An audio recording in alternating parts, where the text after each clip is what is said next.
What's up, Laker fam? Welcome to Lakers Report by Chat Sports, all things Lakers. Today we have my favorite video of the week because we are going to be answering all of your Laker questions. Obviously, there is a lot to talk about, as there always is with our purple and gold, and you guys sent in some awesome questions, as you guys sent in some questions via my Instagram and my Twitter. So real quick, if you are not yet following me on my social media handles, my Instagram is at HannahRoseKulik and my Twitter is at Hannah_Kulik. Definitely make sure to do so that way you can participate in the next mailbag episode. We do these shows weekly and they are my favorites because, like I said, you guys always ask me such awesome questions. And before we get into answering your awesome questions, I also want to take a second to make sure that you guys are subscribed.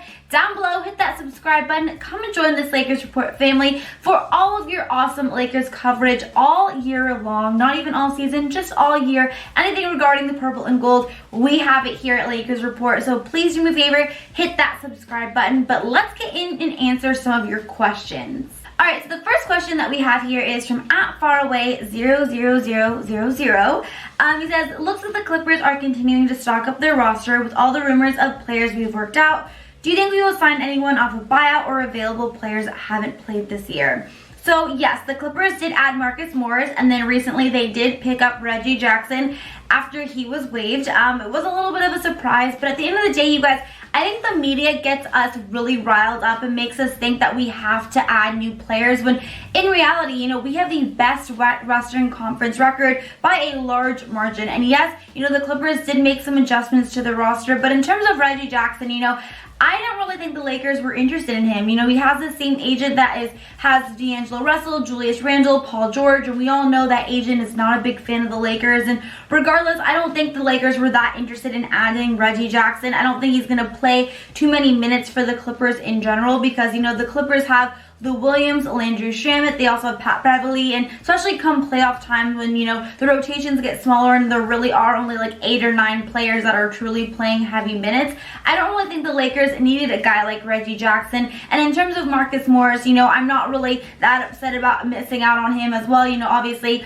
the asking price for him was crazy. They pretty much wanted, you know, Kyle Kuzma, Danny Green, so many of our players that I just was not willing to give up. So at the end of the day, you know, I think the Lakers have a great team right now. I know a lot of people wanted them to make some adjustments, myself included, but still at the end of the day, you know, we have to be happy with the team and the roster that we have. You know, it goes without saying that we have the best Western Conference record, and we've done that with this roster, so I'm totally fine with us just kind of continuing riding out with this team and just seeing where it goes, which I believe could definitely be all the way to winning a championship.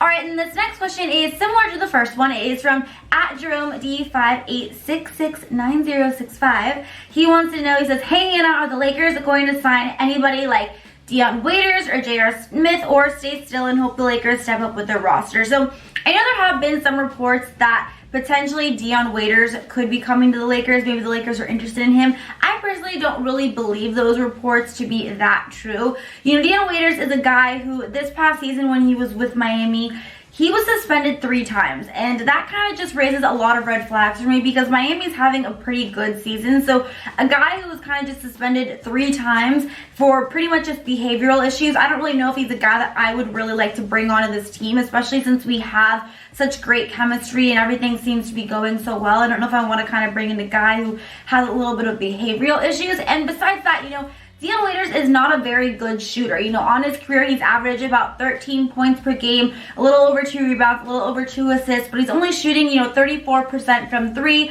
only about 41, maybe 42% from the floor in general. So he's not that great of a shooter. If the Lakers are looking to add other players, I would much rather it be guys who can be better shooters and kind of be better playmakers. Now, in terms of J.R. Smith, I don't think he's another really realistic guy as well. You know, he hasn't played all this season. He's older. Who knows if he has really anything left in the tank. So I don't really think the Lakers are going to be making any more additions to this roster. I think this is just going to be the roster that we're going to continue to have. And like I said earlier, you know, I'm totally fine with it. We have a great team. I'm very happy with our record. We're 41-12 currently as I'm filming this, and I am very, very happy and satisfied with that.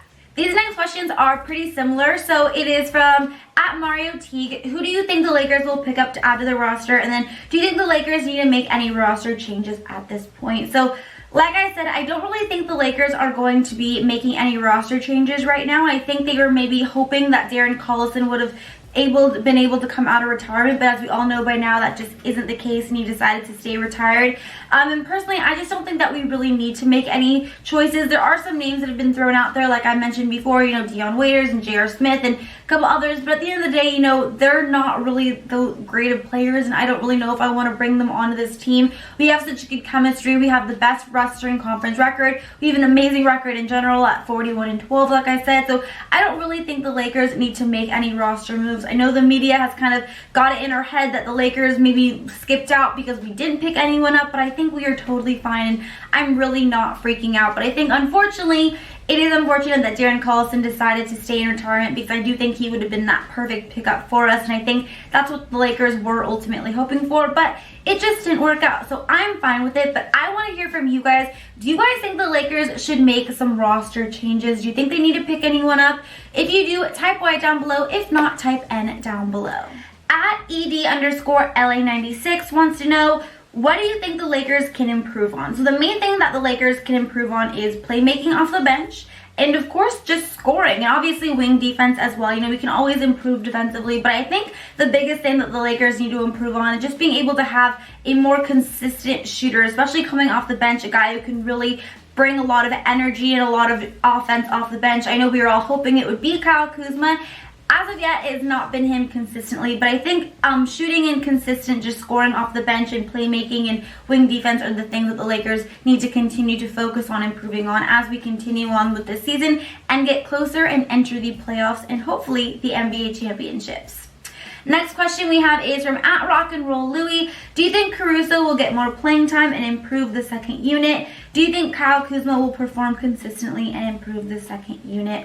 So right now, I mean, in terms of Caruso coming off and getting some more minutes, I think right now we've seen so far with this coaching staff, what they like to do is they like to play certain guys, and who's ever having a better night is the guy who's going to get more minutes. So I don't necessarily know if Caruso's going to be getting more minutes consistently. In order for him to do that, he's just going to have to be able to enter the game and play well, and then he'll be able to get more minutes. Now, in terms of Kyle Kuzma, I don't know. Obviously, this has been something that's been very frustrating. The fact that he's really not yet been able to be consistent, be that guy that we are really hoping he would be, that third scoring option, that third star.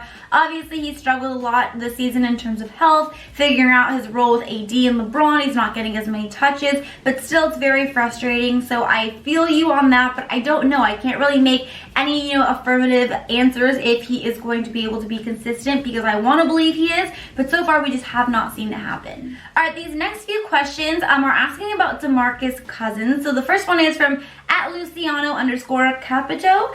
And then the other one is from @2k.Richard. They both want to know, do I think DeMarcus Cousins is going to make a return before the playoffs, and if he's going to make an impact. So as of right now, I know that there are a lot of reports saying that DeMarcus Cousins is nearing a return. I don't think he is going to be returning before the playoffs. And you guys, I know this may be not a popular thing to say, but I don't really think he's going to be able to have that much of an impact with this team. I think at the beginning of the season, I was hoping he would have, but being more realistic about it, you know, he's going to have missed the entire season. You know, he's going to be out of shape. It's going to take him a little while to kind of get back into game shape. And once you're entering the playoffs, I don't know if that's really even a great way for him to kind of rejoin this team and to kind of knock some of the rust off, because we're going to be in serious championship run right now, and I don't think that DeMarcus Cousins is going to be fully ready to be able to participate in that. And besides, you know, we've been doing so well with JaVale McGee and Dwight Howard, who I'm really expecting is going to have a big role for us in the playoffs.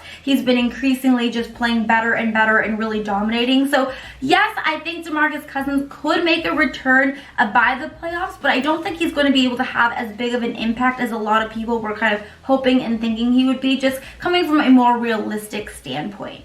Now, before I move on and answer some more of your questions, I want to let you guys in on a very exciting promotion that one of our sponsors, BetDSI, is offering us Laker fans. So if you want to win some money, bet on our Los Angeles Lakers and win some money every single time they win games. And all you have to do is go to chatsports.com/bet and enter the promo code Lakers120 and you will get 120% deposit bonus to go and play and bet on our purple and gold, and better yet, win some money every single time they win, which obviously, as we all know, this season has been quite a lot. So definitely make sure to check it out. Again, all you have to do is go to chatsports.com/bet, enter the promo code Lakers120 and you will get 120% deposit bonus to go and play. But let's move on. Let's answer some more of your questions. At Gonzalez_9128 wants to know, if you had a choice to cut anyone from the Lakers roster, who would it be and why? So I think my first initial choice would be to cut Talen Horton-Tucker.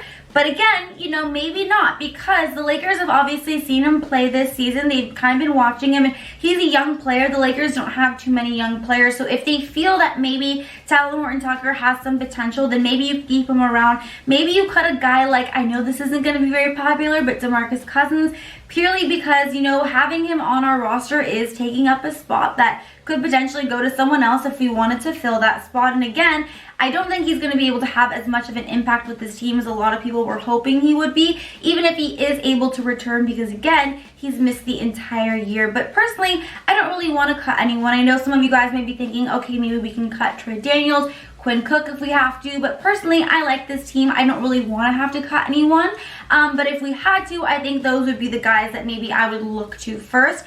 I don't think we are going to be cutting Jared Dudley just because we are a little bit thin at that small forward position and we may need him in case we have any injuries. But I am curious, who would you guys cut if you had to cut someone on this roster right now to make room for another player? Who would it be and why? Let me know it down in the comments below, because I would love to hear what you guys have to say. But again, I personally don't really want to cut anyone, but I think if I had to, I would go with Talen Horton-Tucker. But if the Lakers feel like that he has some potential, then maybe DeMarcus Cousins. Alright, and these last few questions are kind of just asking about resting LeBron and AD. So the first one is from @BigBabyJonathan. He wants to know, should the Lakers rest LeBron and AD when they secure the #1 seed? And then the next one is from @MannyLakeshow96. Should we rest LeBron and AD in the last remaining games so they don't risk any injury in the playoffs?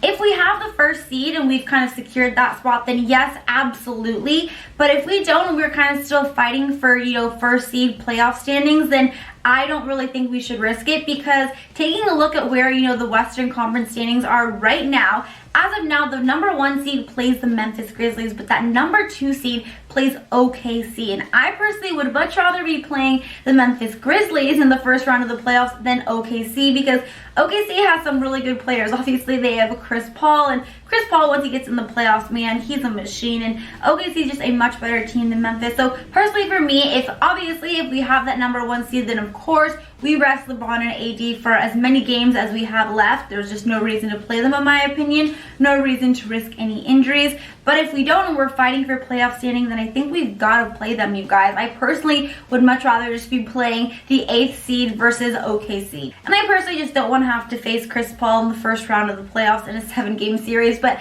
that's just me. But of course, I want to hear from you guys. If we do not yet have the #1 seed in the Western Conference and we're still fighting for playoff standings, would you still rest LeBron and AD? Let me know. That is going to be it for today's mailbag Q&A. Thank you guys so much for sending in such awesome questions as always. If you like this video, please feel free to give it a double thumbs up. And until next time, Laker Hand is out. Bye, guys.